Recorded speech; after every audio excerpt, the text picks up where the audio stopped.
Want to sign in WhatsApp without phone? In this video, let's find out if you can sign into WhatsApp without using your phone.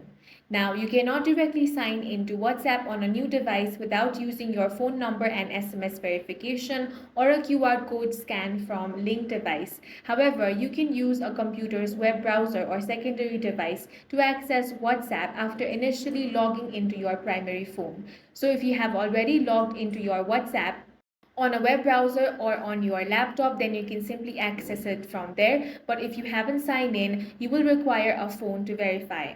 You will find a QR code. Here you will have to tap on the menu option on your phone and then tap on link devices, then link device option. Now scan the QR code to confirm. If you want to use a phone number, click on login with phone number. Now enter your phone number over here and click on the next option. Then you will have to verify using your phone. Only then you will be able to sign into WhatsApp. And that's all for this video. If you found it useful, make sure to hit the like button and subscribe for more videos like this.